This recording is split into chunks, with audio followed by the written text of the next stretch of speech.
नमस्कार बच्चों, आज की इस कक्षा में आप सभी का स्वागत है। आज हम पढ़ेंगे कहानी नादान दोस्त। लेखक हैं मुंशी प्रेमचंद। तो कहानी शुरू करने से पहले थोड़ा सा इसकी विषय वस्तु के बारे में जान लेते हैं कि कहानी में क्या होता है। दो छोटे छोटे बच्चे हैं, भाई बहन हैं। उनके घर पे क्या है कि एक चिड़िया ने अंडे दिए हैं। उन्होंने कभी पहले अंडे देखे नहीं होते हैं, तो उनके मन में अंडों को लेकर के बड़ी ही उत्सुकता, जिज्ञासा उत्पन्न होती है। और इसी जिज्ञासा वश वो जानना चाहते हैं अंडों के बारे में कि चिड़िया ने अंडे दिए हैं तो अंडों को धूप है, गर्मी सर्दी ऐसा कुछ लगता होगा, है ना। तो इस वजह से वो उनके लिए कोई सुविधा करने की कोशिश करते हैं, लेकिन हो जाता कुछ उल्टा है और अंडे लास्ट में जो है अंतिम में अंडे फूट जाते हैं।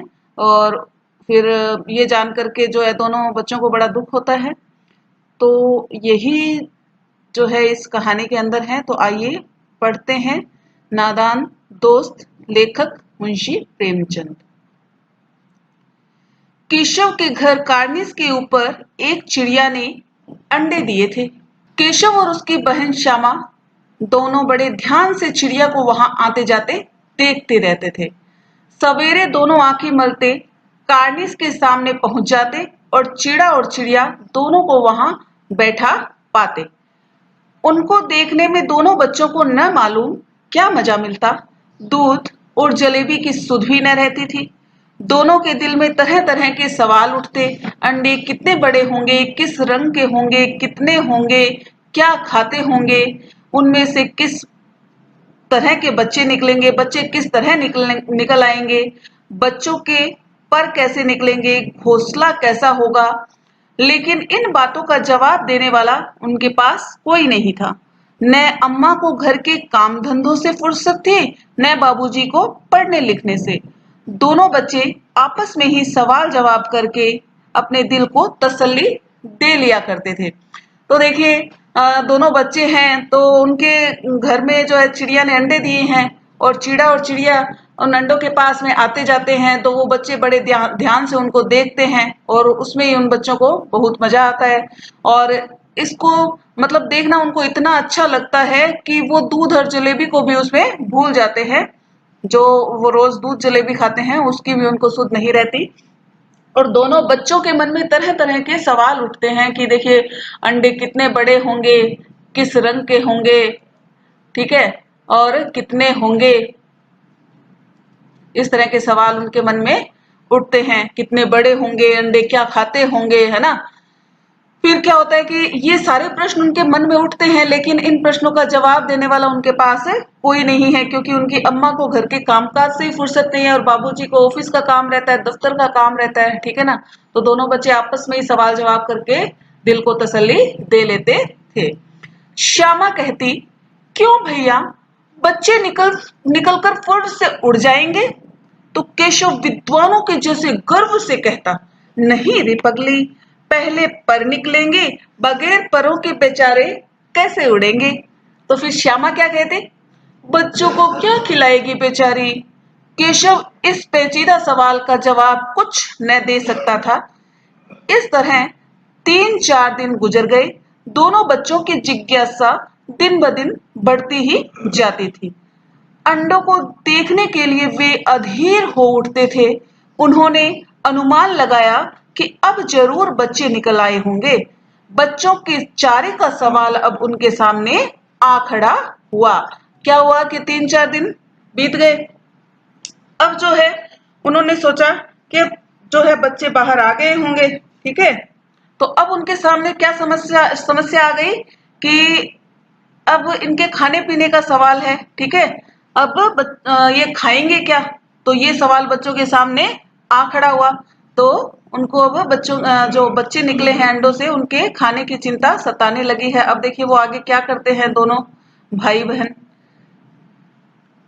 चिड़िया बेचारी इतना दाना कहाँ से पाएगी कि सारे बच्चों का पेट भर जाए। करीब बच्चे भूख के मारे चू चू चू चू करके मर जाएंगे। इस मुसीबत का अंदाजा करके दोनों घबरा उठे। दोनों ने फैसला किया कि कार्निस पर थोड़ा सा दाना रख दिया जाए, श्यामा खुश होकर बोली, तब तो चिड़िया को चारे के लिए कहीं उड़कर जाना भी नहीं पड़ेगा। केशव बोला, नहीं, तब क्यों जाएगी? श्यामा ने कहा, क्यों भैया, बच्चों को धूप न लगती होगी? तो बाद में श्यामा क्या कहती है कि चलो चारे की तो चिंता चलो खत्म हो गई, अपन चारा रख देंगे, हम लोग वहां पे चारा रख देंगे, वो खा लेंगे, लेकिन जो है उनको धूप भी तो लगती होगी। तो केशव का ध्यान इस तकलीफ की तरफ न गया था। बोला, जरूर तकलीफ हो रही होगी, बेचारे प्यास के मारे तड़पते होंगे, ऊपर छाया भी तो कोई नहीं है। आखिर यही फैसला हुआ कि घोंसले के ऊपर कपड़े की छत बना देनी चाहिए। पानी की प्याली और थोड़े से चावल रख देने का प्रस्ताव भी स्वीकृत हो गया। तो दोनों भाई बहनों ने क्या निश्चय किया कि जो अंडे हैं जहां पे, तो उनके घोंसले के ऊपर हमें छत बना देनी चाहिए कपड़े की, और प्याली जो है रख देंगे पानी की, और थोड़े से चावल भी रख देंगे। ठीक है, तो ये दोनों ये जो बात है दोनों ने मान ली, मतलब ये प्रस्ताव पारित हो गया, स्वीकृत हो गया। दोनों बच्चे बड़े चाव से काम करने लगे। श्यामा माँ की आंख बचाकर मटके से चावल निकाल लाई। केशव ने पत्थर की प्याली का तेल चुपके से जमीन पर गिरा दिया और उसे खूब साफ करके उसमें पानी भर लिया। अब चांदनी के लिए कपड़ा कहाँ से आए? अब उनके सामने क्या समस्या आई कि ऊपर जो छाया करनी है, चांदनी करनी है, उसके लिए कपड़ा कहाँ से आए? फिर ऊपर बगैर छड़ियों के कपड़ा ठहरेगा कैसे, और छड़ियां खड़ी कैसे होंगी? तो केशव बड़ी देर तक इसी उधेड़-बुन में रहा। आखिरकार उसने यह मुश्किल भी हल कर दी। श्यामा से कहा, जाकर कूड़ा फेंकने वाली टोकरी उठा लाओ, अम्मा जी को मत दिखाना। श्यामा कहने लगी, वह तो बीच से फटी हुई है ना, उसमें से धूप नहीं आएगी। तो केशव ने झुंझलाकर कहा, तो टोकरी तो ला, मैं उसका सुराख बंद करने की कोई हिकमत निकालूंगा। हिकमत मतलब कोई तरीका निकालूंगा, तरकीब निकालूंगा। आगे चलते हैं।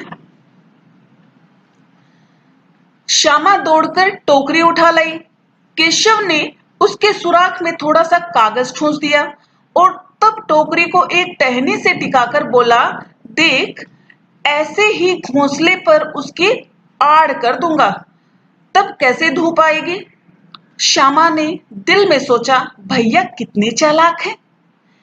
गर्मी के दिन थे, बाबूजी दफ्तर गए हुए थे, अम्मा दोनों बच्चों को कमरे में सुलाकर खुद सो गई थी, लेकिन बच्चों की आंखों में आज नींद कहाँ। अम्मा जी को बहलाने के लिए दोनों दम रोके आंखें बंद किए मौके का इंतजार कर रहे थे। अब देखिए, गर्मी के दिन थे, बाबूजी दफ्तर चले गए थे और अम्मा दोनों बच्चों को कमरे में सुलाकर खुद भी सो गई थी, और दोनों बच्चों को नींद थोड़ी ना आ रही थी, उनके दिमाग में तो अंडे चल रहे थे, है ना। तो वही दृश्य घूम रहा था। तो बच्चे तो बस मम्मी को, अपने माता जी को है थोड़ा सा यूं दिखाने के लिए कि हाँ हम सोए हुए हैं, ये नाटक कर रहे थे। जैसे ही माता जी सोई और अच्छी तरह सो गई तो दोनों चुपके से उठे और बहुत धीरे से दरवाजे की सिटकनी खोलकर बाहर निकल गए। अंडों की हिफाजत की तैयारियां होने लगी। केशव कमरे से एक स्टूल उठा लाया, लेकिन जब उससे काम न चला तो नहाने की चौकी लाकर स्टूल के नीचे रखी और डरते डरते स्टूल पर चढ़ा। देखिए इस चित्र में आप देख सकते हो, ये स्टूल उठा के लेके आया केशव। देखो, लड़की का नाम तो श्यामा है और लड़के का नाम क्या है, केशव। तो देखिए केशव चढ़ा हुआ है स्टूल के ऊपर, और अकेले स्टूल से काम नहीं चला तो क्या लेके आया, नहाने की चौकी। ये देखिए जो नीचे लगा रखी है, ठीक है। और डरते डरते स्टूल पे चढ़ा, डरते डरते मतलब कि कहीं गिर ना जाऊं, है ना। श्यामा दोनों हाथों से स्टूल पकड़े हुए थी। स्टूल चारों टांगे बराबर न होने के कारण जिस तरफ ज्यादा दबाव पाता जरा सा हिल जाता। उस वक्त केशव को कितनी तकलीफ उठानी पड़ती थी, यह उसी का दिल जानता है। दोनों हाथों से कार्निस पकड़ लेता। कार्निस का अर्थ क्या होता है, छज्जा, ठीक है। और श्यामा को दबी आवाज से डांटता, अच्छी तरह से पकड़ वरना उतरकर बहुत मारूंगा। मगर बेचारी श्यामा का दिल तो ऊपर कार्निस पर था। बार बार उसका ध्यान उधर चला जाता और हाथ ढीले पड़ जाता। अब श्यामा जो है वो बार बार कार्निस की तरफ, मतलब छज्जे की तरफ देख रही थी जहां पे अंडे थे, है ना, और इस वजह से उसका ध्यान जो है वहां चला जाता और हाथ ढीले पड़ जाते और स्टूल हिल जाता, और फिर जो है केशव डांटता उसको, ठीक है। केशव ने जो ही कार्निस पर छज्जा रखा,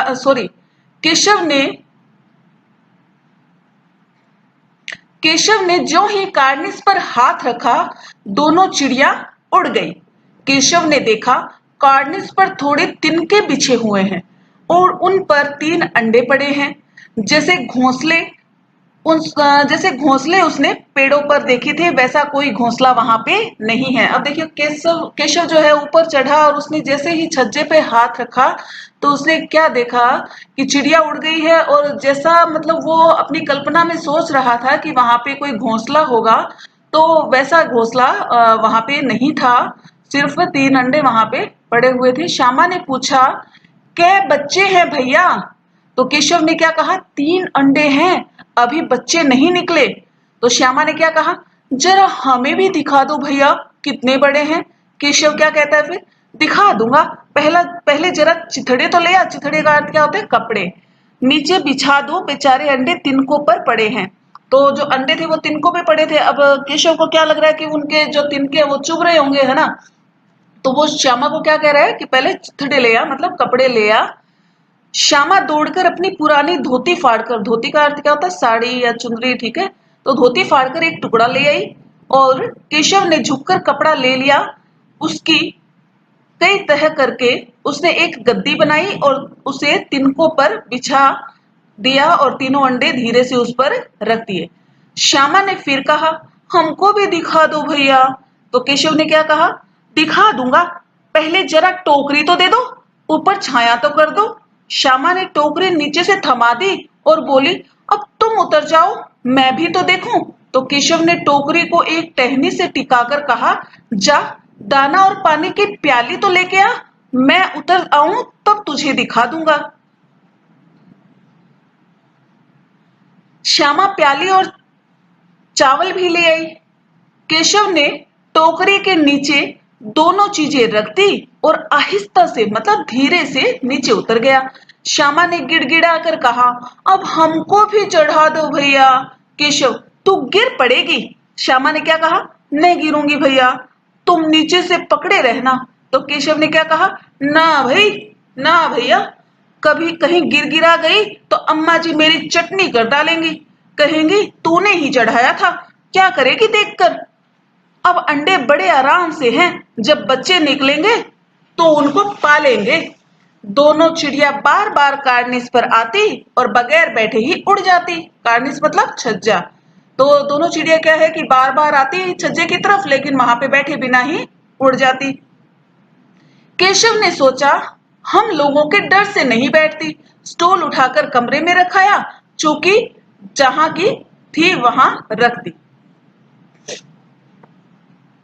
श्यामा ने आंखों में आंसू भरकर कहा, तुमने मुझे नहीं दिखाया, मैं अम्मा जी से कह दूंगी। केशव, अम्मा जी से कहेगी तो बहुत मारूंगा, कहे देता हूं। श्यामा ने कहा, क्या कहा, तो तुमने मुझे दिखाया क्यों नहीं।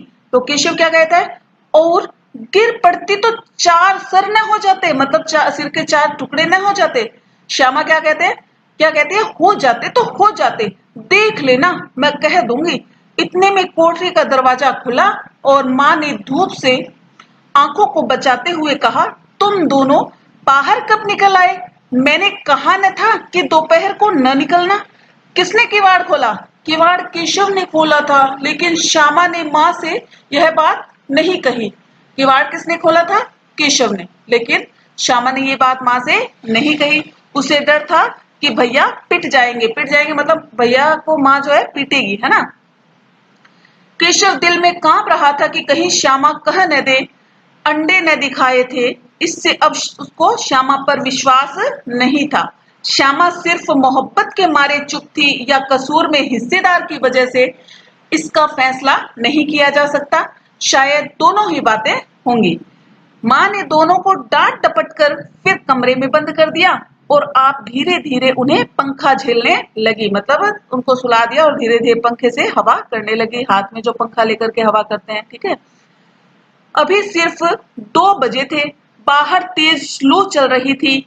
अब दोनों बच्चों को नींद आ चुकी थी। 4 बजे यकायक श्यामा की नींद खुली। किवाड़ खुले हुए थे। वह दौड़ी हुई कॉर्निस के पास आई और ऊपर की तरफ ताकने लगी। टोकरी का पता न था, संयोग से उसकी नजर नीचे गई और वह उल्टे पांव दौड़ती हुई कमरे में जाकर जोर से बोली, भैया अंडे तो नीचे पड़े हैं, बच्चे उड़ गए। केशव घबराकर उठा और दौड़ा हुआ आया तो क्या देखता है कि तीनों अंडे नीचे टूटे हुए पड़े हैं। उनमें से कोई चूने की सी कोई चीज बाहर निकली है। पानी की प्याली भी एक तरफ टूटी हुई पड़ी थी। तो देखिए हुआ क्या कि तेज लुएं चल रही थी, है ना, हवाएं चल रही थी, तो इस वजह से वो अंडे जो है खिसक करके नीचे गिर गए, लुढ़क करके, है ना। उसके चेहरे का रंग उड़ गया, सहमी हुई आंखों से जमीन की तरफ देखने लगा। तो केशव के चेहरे का रंग उड़ गया था और वो सहमी हुई आंखों से नीचे जमीन की तरफ देखने लगा।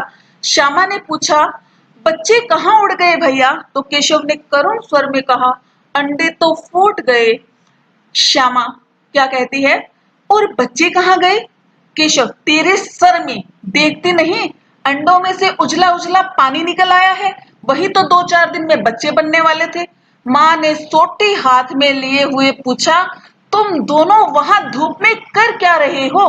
तो श्यामा ने कहा, अम्मा जी चिड़िया के अंडे टूटे पड़े हैं। माँ ने आकर टूटे हुए अंडों को देखा और गुस्से से बोली, तुम लोगों ने अंडों को छुआ होगा।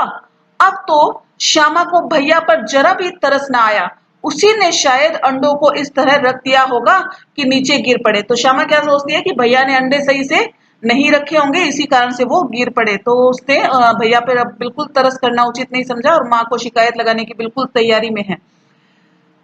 इसकी उसे सजा मिलनी चाहिए। बोली, इन्होंने अंडों को छेड़ा था अम्मा जी। माँ ने केशव से पूछा, क्यों रे? केशव भीगी बिल्ली बनकर खड़ा था। माँ, तो वहां पहुंचा कैसे?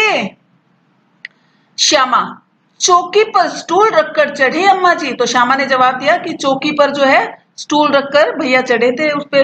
तो केशव क्या कहता है, तो स्टूल था, मैं नहीं खड़ी थी, स्टूल किसने पकड़ा था? तूने ही तो पकड़ा था। आगे श्यामा क्या कहती है कि तुम्ही ने तो कहा था पकड़ने के लिए। माँ क्या कहती है, तू इतना बड़ा हो गया, तुझे अभी तक इतना भी मालूम नहीं कि छूने से चिड़िया के अंडे गंदे हो जाते हैं और चिड़िया फिर कभी उनको नहीं सेती। श्यामा ने डरते डरते पूछा, तो क्या चिड़िया ने अंडे गिरा दिए अम्मा जी? तो माँ क्या कहती है, और क्या करती बेचारी? तो माँ ने जवाब दिया कि चिड़िया और क्या करती, चिड़िया ने ही तो गिराए अंडे, अब वो उनको सेएगी नहीं। तो केशव के सिर इसका पाप पड़ेगा। हाय हाय, 3 जाने ली है इस दुष्ट ने। केशव रोनी सूरत बनाकर बोला, मैंने तो सिर्फ अंडों को गद्दी पर रख दिया था अम्मा जी। माँ को हंसी आ गई, मगर केशव को कई दिनों तक अपनी गलती पर अफसोस होता रहा। अंडों की हिफाजत करने के जोग में उसने उनका सत्यानाश कर डाला। इसे याद कर वह कभी कभी रो भी पड़ता था। दोनों चिड़िया वहां फिर कभी भी दिखाई नहीं दी। तो देखिए कहानी में हमने क्या देखा कि दोनों बच्चे अबूझ थे, अबोध थे, उनको पता नहीं था कि चिड़िया के अंडों को अगर छेड़ देते हैं, है ना, अगर कोई मनुष्य उनको छू लेता है तो चिड़िया कभी भी अंडों को सेती नहीं है, कोई भी पक्षी अंडों को फिर सेता नहीं है। तो इस बात से अनजान उन्होंने ये किया था, लेकिन उन्होंने किया तो था कि उनकी सहायता हो जाए पक्षियों की, लेकिन इसी नादानी में जो है उनका अहित कर दिया। तो इसीलिए इस कहानी का जो नाम है वह रखा, प्रेमचंद जी ने क्या नाम रखा, नादान दोस्त। चलो अब कर लेते हैं इस अध्याय के कुछ प्रश्नोत्तर। तो पहला जो प्रश्न है वह क्या है, अंडों के बारे में केशव और श्यामा के मन में किस तरह के सवाल उठते थे? वे आपस ही में सवाल जवाब करके अपने दिल को तसल्ली क्यों दे लिया करते थे? तो हमने शुरू में जो पढ़ा था ना पाठ, जब हमने प्रारंभ किया था, कहानी शुरू की थी, तभी बताया था कि उनके मन में सवाल उठते थे कि है ना, अंडे कितने बड़े होंगे, है ना, कितने होंगे, कितने रंग, कैसे रंग के होंगे, और उनमें से बच्चे कैसे बाहर निकलेंगे, वो क्या खाते होंगे। ठीक है, तो इसी तरह के सवाल उनके मन में रहते थे। अब दूसरा प्रश्न है, केशव ने श्यामा से चिथड़े, टोकरी और दाना पानी मंगाकर कार्निस पर क्यों रखे थे? तो कार्निस पर चिड़िया के अंडे थे और केशव और श्यामा ने सोचा कि अंडों से बच्चे निकल आएंगे, तो उन्हें धूप से बचाने के लिए छत बनाना जरूरी था, इसीलिए टोकरी मंगवाई और चिथड़ों से उनके लिए गद्दी बनाई ताकि जो तिनके हैं वो उनके चुभे नहीं। दाना पानी मंगाकर उनकी भूख मिटाने का प्रबंध किया गया था। तो प्याली में खाने के लिए दाना और पानी रख दिया गया था। ठीक है। तीसरा प्रश्न है, केशव और श्यामा ने चिड़िया के अंडों की रक्षा की या नादानी? तो इस प्रश्न के उत्तर में हमारा जवाब होगा कि केशव और जो श्यामा थे उन्होंने करनी तो चाहिए थी सहायता, लेकिन सहायता करते करते पक्षियों का, चिड़िया का अहित कर दिया, तो ये उनकी नादानी ही थी। तो केशव और श्यामा ने अपनी ओर से तो उन अंडों की रक्षा करनी चाहिए, पर यह उनकी नादानी सिद्ध हुई। चिड़िया अपने अंडों की रक्षा स्वयं कर सकती थी। बच्चे ने अंडों की रक्षा करने के प्रयास में उन्हें छूकर गंदा कर दिया, और उन्हें नहीं मालूम था कि यदि वे अंडों को छू लेंगे तो चिड़िया उन्हें छोड़ ही देगी। वास्तव में वे जो उन अंडों की रक्षा करना चाहते थे, लेकिन नादानी में रक्षा में क्या हो गई, हत्या हो गई। तो इसी के साथ हमारा आज का ये अध्याय समाप्त होता है, और नेक्स्ट वीडियो में एक नए टॉपिक के साथ, नए अध्याय के साथ मिलते हैं। धन्यवाद।